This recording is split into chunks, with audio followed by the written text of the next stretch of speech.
Oh, come right in. Oh, George, we've got company.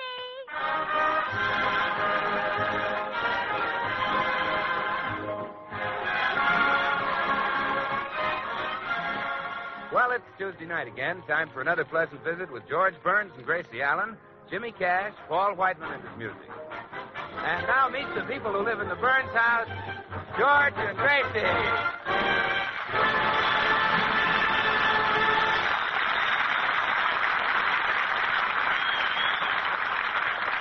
Well, it seems there's great excitement at the Burns home this morning. George is being considered for public office. George, it's so thrilling. I just can't believe it. You, my own husband, a member of the school board of Beverly Hills. Oh, well, really, Gracie, it's nothing, honestly. Oh, but it is. It's marvelous. The school board will take only brilliant, outstanding men. I know, but it was just luck they picked me. Might have been any one of a dozen other brilliant, outstanding men. Oh, just wait till my mother hears the news. That blockhead who married Gracie, she always called you. Oh, well, I forgive her. Oh, believe me, she'll have to change her tune. Yeah, I guess so. From now on, she'll have to call you that blockhead who's on the school board. Yeah, but don't forget I'm not elected yet, Gracie. Miss Pringle, the head of the board, said it's between me and this fellow Hutch. Oh, Mr. Hutch hasn't got a chance. I've heard around town that he never got past the 5th grade in school. Really? Sure. And your personality will easily make up for the 2 grades he has on you.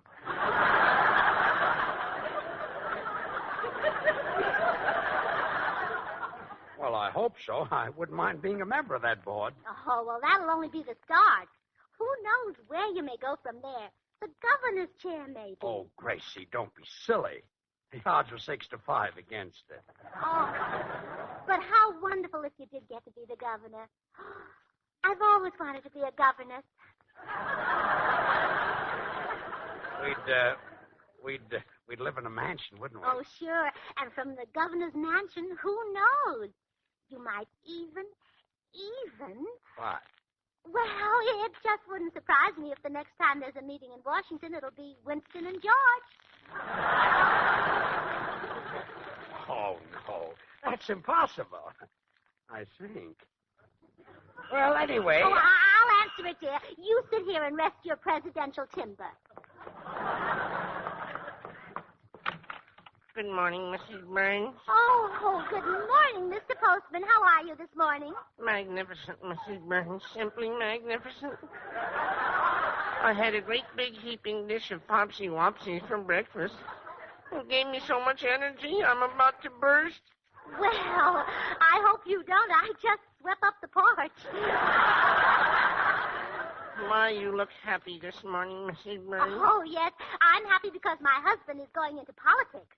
I'll never forget my own political career in college. Oh, really? What were you running for? Cheerleader. I was unanimously elected when they saw I had the old pep and ginger. Would you like to hear the yell at one for me? Oh, I'd love to. All right, here it is. Hit 'em hard. That's what wins. Poke 'em in the eye. Kick 'em in the shins. Adam team. Fight, fight, fight.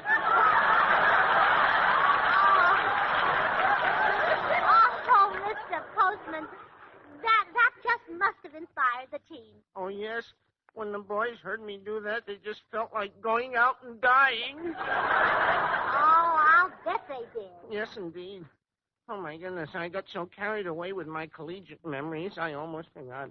Here's a letter for your husband. Thank you. Oh, it's from the school board. He'll be anxious to get this. Well, I'll be going. Goodbye, Mr. Postman. Goodbye, Mrs. Burns. Remember, keep smiling.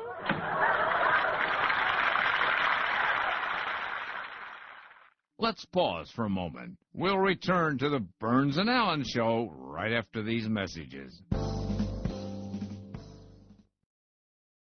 To find out more about old-time radio, old-time video, and the pleasures of listening to audiobooks, visit the Audiobook Club website, www.audiobookclub.com, where you can get 4 audiobooks for just 1 penny. MediaBay.com.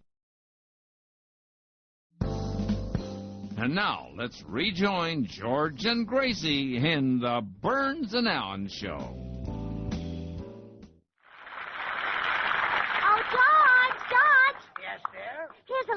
Shall I open it?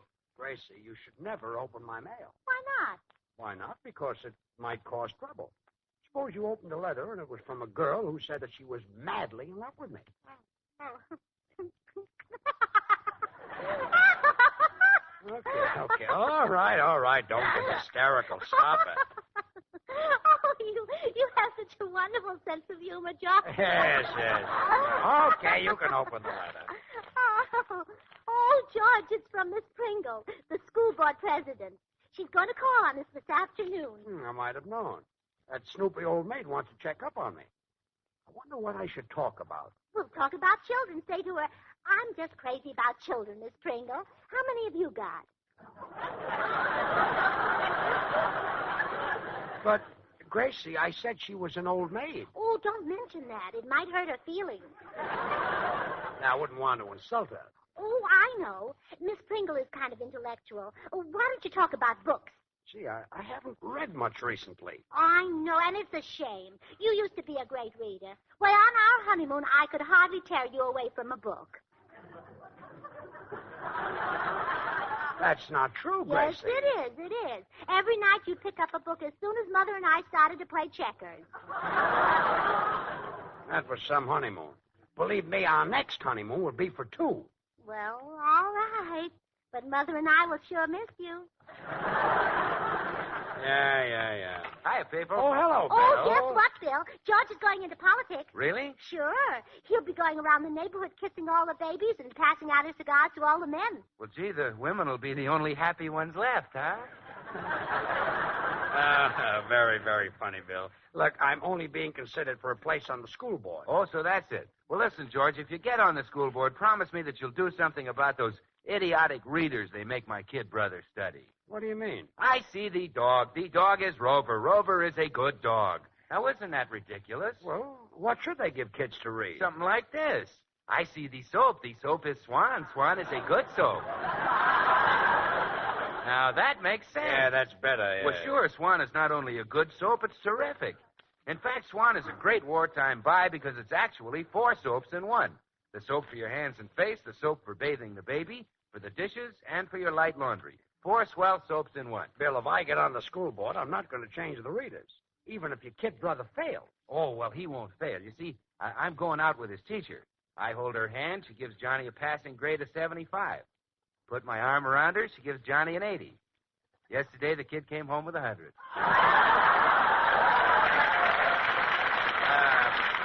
Say, Bill. Yes? How'd you swing that? Gave the teacher a bar of Swan to wash her dishes. Oh, no.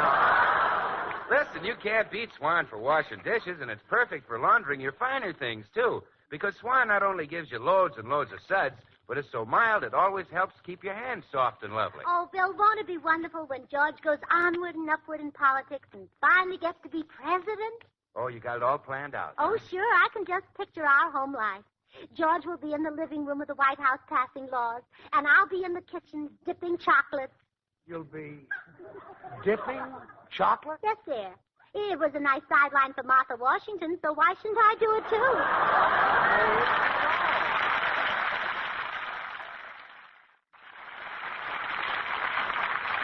The possibility of George running in the school board election is not the kind of news Gracie can keep to herself. She's on the telephone now telling her girlfriend, Tootsie Sagwell. Well, yes, Tootsie, it is wonderful, but we're afraid Miss Pringle might prefer George's rival, Mr. Hutch, because he's a family man. Well, it would help George if we had children, Tootsie. Then he could understand their thinking and try to bring his mind up to the level of theirs. Oh, no, I don't think it would take him long. What? Oh, there's someone at the back door, Tootsie. I'll call you later. Goodbye. Oh, it's a little boy. Hello, little boy. Hello. Would you like to buy some lemonade? Well, is it good? Sure, it's good. I made it myself. Mr. Beasley at the store gave me the lemons because they were rotten. Oh, my goodness. That lemonade must taste terrible. Well, Emery likes it. Who's Emery, your brother? I don't think so. He's a frog. Would you like to see him? Well, yes. Where is he? In the lemonade. Oh. Oh, a frog in the lemonade, that's awful. Oh, don't worry. He can swim like a fish. Well, I don't think I care for any lemonade, thank you. Now, you better run along home and... Say, wait a minute. I have an idea. What's your name? Wilbur? I'm named after my pop. Well, Wilbur, you look like a handsome, intelligent little boy. I like you. You're silly. Oh, thank you very much, and the same to you. Wilbur, how would you like to be my little son for this afternoon? Ooh, I like that. Oh, good. There's a lady coming over here today, and I want you to call me Mama in front of her. And when my husband comes in, I want you to call him Daddy. How do I know him? What's he look like? George? Well, he's sort of, he's kind of, he's rather, he's hard to describe. But anyway, remember to call him Daddy. Okay. Oh, it's Mama's darling. Wilbur, this is somebody I want you to meet. Hello, Daddy. Oh, no, this isn't Daddy. This is my little son, Herman. Oh, gee, he's cute. I'd rather have him than my baby brother. You would? Yeah. Gee, you were smart. You sent the baby back and kept the stork. Oh, no. Herman isn't a stork. He's a duck. The stork has long legs like Gary Cooper. Herman has legs like his daddy, George. Haven't you, Herman?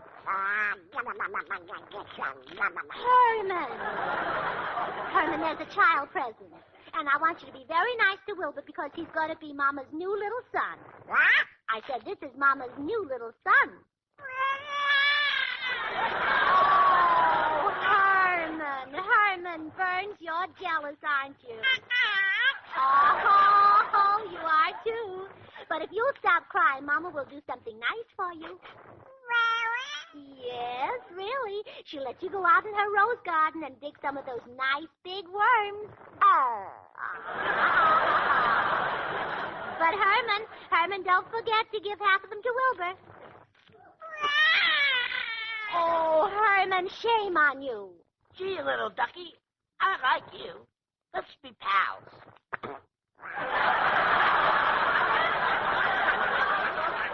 Oh, Herman. Oh, Wilbur, please excuse Herman. He's been cross all day. I guess he got up on the wrong side of George's hat this morning. Oh. Now, you better run home and ask your father if it's all right for you to be my little boy. Okay, but Pop won't mind. Now, if he can get somebody to take Mama, he'll really be happy.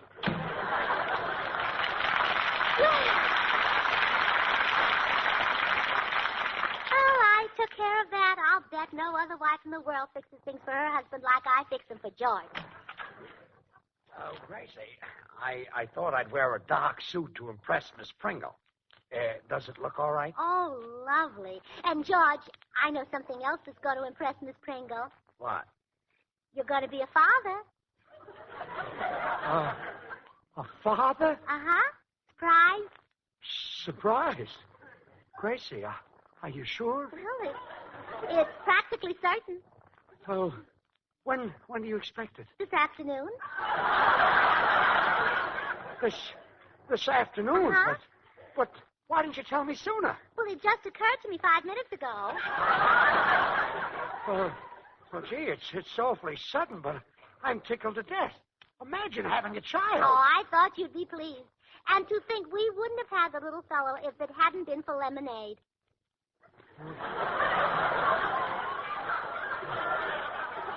Lemonade? You don't say. Yes, it was lemonade that brought little Wilbur to us. Wilbur? Yes, that's our child. He's named after his father.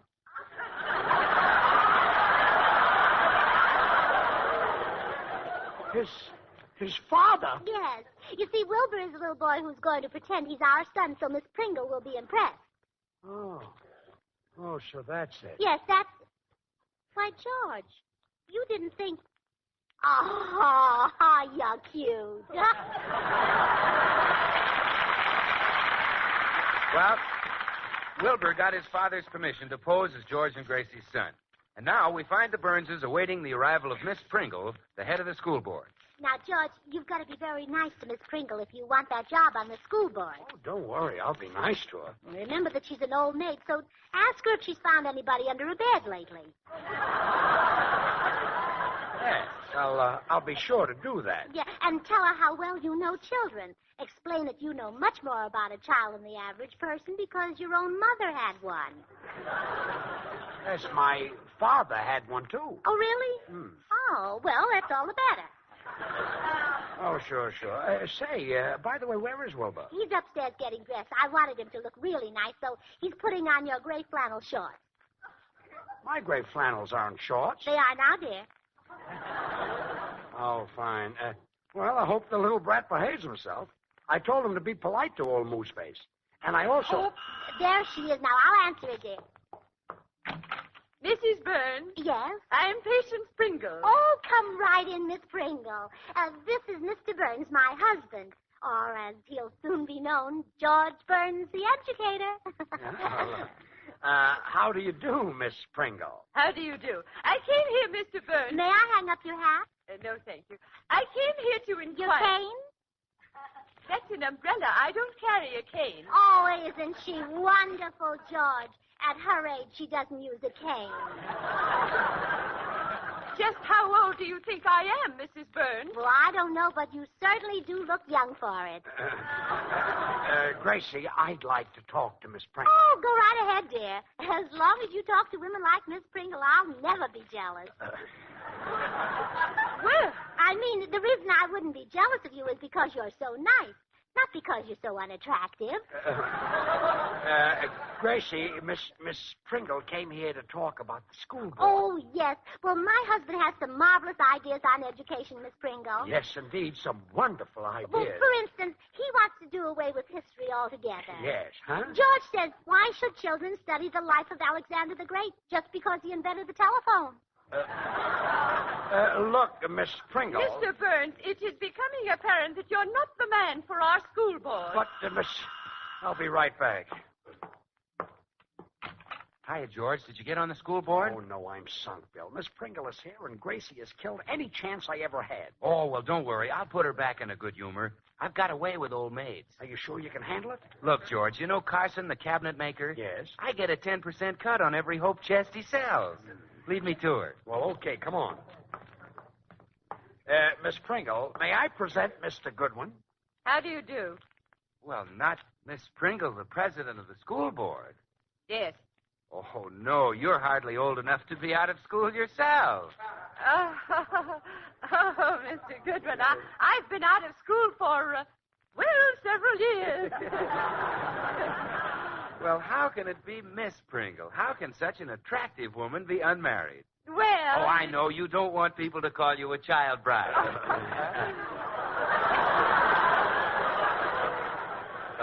Nice going, Bill. Miss Pringle, I wonder if you'd allow me the pleasure of taking you out sometime. We might hit a few of the night spots, huh? Well, it might be arranged. Oh, swell. Tell me, Miss Pringle, do you like bubble water? Well, perhaps a little. Oh, great. We'll drop a bar Swan in our finger bowl. Swan? Yes, that's Swan, the new white floating soap that's 4 swell soaps in one. It's a soap for dishes, for light laundry, a baby soap, and a toilet soap. How about it, Miss Pringle? Shall we fill our pockets with Swan and make a night of it? Well, I don't know, Mr. Goodwin. People might say I was robbing the cradle. Oh, no, Pringy. You wouldn't be robbing the cradle. No, there'd be plenty of Swan left for bathing the babies. And, say, did you know that Swan is purer than finest Castiles? And Swan's extra mildness is just what the doctor ordered for baby's bath. Because it is extra mild, it's not only great for baby, it's great for anybody's complexion. And remember, you can break Swan in two. Bill, what about me? Well, you can too, George. Even a weakling can break Swan in two. Use one half for dishes and light laundry and the other half for your tub or shower, or for bathing the baby. Bill, I thought you were going to put in a good word for me. Oh, I am, George. Miss Pringle, I understand you're looking for a man to be on the school board. That's right. Well, I know just the man. He's brilliant and charming. Thanks, Bill. He's had a wonderful education. Right. And he's an outstanding leader in the community. Really? Well, who is he? Me. But unfortunately, I can't accept the job, so why not take George? Thanks, chum. Oh, you're welcome, pal. Call on me anytime. Goodbye. Goodbye. Well, Mr. Burns, if that charming Mr. Goodwin says you're the man for our school board, the matter's closed. I will see that you're appointed immediately. Well, thanks very much, Miss Pringle. Oh, isn't that marvelous, George? Miss Pringle, you couldn't have made a wiser choice than my husband. And just so you'll be sure of it, I want you to meet our son. George, call Wilbur. Look, Gracie, the whole thing is settled. Don't you think Oh, Wilbur! Yes, Mama?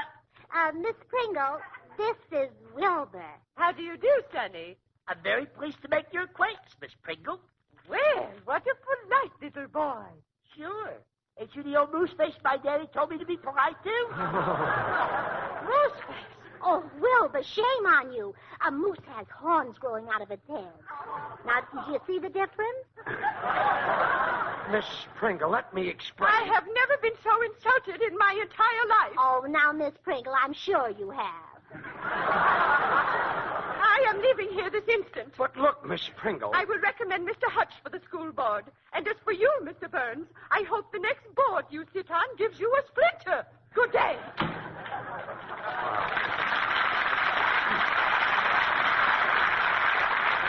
Well, I hope you're satisfied, Gracie. Just when everything was going fine, you had to drag that kid in here, and that silly, ugly, idiotic dope of a kid. Gee, what you must say behind my back? Well, don't you worry, George. We'll find some other way of getting you on the school board. A fat chance. Well, we will. You know what I always say? More cats than one are away skinning. Yeah, they're taking advantage of the nice weather. Oh, maybe Miss Pringle has changed her mind. Come in. Hello, folks. My name is Hutch. Oh, my former rival of the school board, huh? That's right. I just saw Miss Pringle outside, and she told me the news. Tough luck, old man. Tough luck. I'd be on the board right now if it wasn't for this kid here. Oh, that's so? Well, nice work, Wilbur. Come on home, son. Okay, Pop. Gracie, did you hear that? Wilbur's his kid. Why, George, you're as white as a sheet. Here, drink this. Thanks. Ooh, this stuff is horrible. What is it? Lemonade. Lemonade? Yeah.